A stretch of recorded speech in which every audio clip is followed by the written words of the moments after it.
नमस्कार, मैं हूं आपके साथ हर्षिता और आप देख रहे हैं पुलिस वाला वेब न्यूज। भिंड जिले की विभिन्न पंचायतों में मटेरियल बिलों के भुगतान से पहले फर्जी मटेरियल बिलों के भुगतान की चर्चा ने तूल पकड़ लिया है। नेताओं ने भोपाल तक के अधिकारियों से इसकी शिकायत की, जिसके बाद बीते रोज अधिकारियों के मोबाइल बजते रहे और 20 जून 2023 को हो चुके भुगतान के बाद 21 जून को एकाएक रोक लगी रही और एक भी भुगतान नहीं हुआ। चुनावी साल में सभी पंचायतों के पूरे पेमेंट करने के लिए भोपाल से वरिष्ठ अधिकारियों ने बजट मांग पत्र लिए निर्देश दिए थे, जिसके बाद भिंड जिले से 45 करोड़ से ज्यादा की मांग की गई। बीते साल के मटेरियल बिल के भुगतान किए जा सके, इसके बाद बीते दिनों एमपी की सरकार ने 45 करोड़ 80 लाख का बड़ा बजट भिंड जिले को दिया, लेकिन आने के बाद कोरोना काल के दौरान हुए सैकड़ों फर्जी कार्य के पेमेंट होने की चर्चाओं ने जोर पकड़ लिया है। इसी के चलते अटेर के जनपद अध्यक्ष ने शिकायत की है। मामले में जिले में 6 जनपद में केवल गोहद जनपद ने 47 लाख, लाहौर जनपद की ओर से रावतपुरा की टोला पंचायत को 30 लाख का भुगतान किया गया है। मजे की बात तो ये कि गोहद जनपद के सीईओ दिनेश शाखे को पेमेंट के लिए आनंद फानन में छुट्टी से वापस बुला लिया गया। उन्होंने अपनी बच्ची की शादी के लिए छुट्टी मंजूर कराई थी। और एक और जनचर्चा निकलकर सामने आ रही है कि मनरेगा अधिकारी प्रमोद तोमर द्वारा भिंड जिले में सभी अकाउंट ऑफिसर को साहब के कथित निर्देश पर भुगतान के लिए प्रेशराइज किया जा रहा है। इसकी मेहगांव जनपद और गोहद जनपद में चर्चाएं जोरों शोरों से चल रही हैं। अब देखने वाली बात होगी कि भोपाली अधिकारियों की चेतावनी जिले स्तर के अधिकारियों पर कितनी मजबूत बैठती है, जिससे फर्जी भुगतानों पर रोक लगी रह सके और सही भुगतान हो। मनीष ऋषिश्वर, भिंड से रिपोर्ट।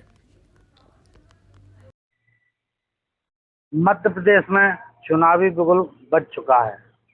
सरकार पूरे एक्शन मोड में है और सरकार चाहती है कि किसी का कितना भी बकाया अगर बचा है तो उसको वापस दे दिया जाए। इसी तारतम्य में भिंड जिले में भी जिला पंचायत में खूब बजट आया है। लगभग 45 करोड़ 80 लाख रुपए का बजट है और जो यहाँ से मांगा गया है, जिससे कि विभिन्न पंचायतों के पेमेंट किए जा सके। तो मटेरियल बिल के भुगतान होने की चर्चाएं भिंड जिले में जोर शोर से हैं, लेकिन बड़ी बात यह है कि उन जो मटेरियल बिलों के भुगतान जो होने हैं, उन भुगतानों में कई भुगतान ऐसे भी हैं जो फर्जी हैं, जिनमें फर्जी हो सकते हैं।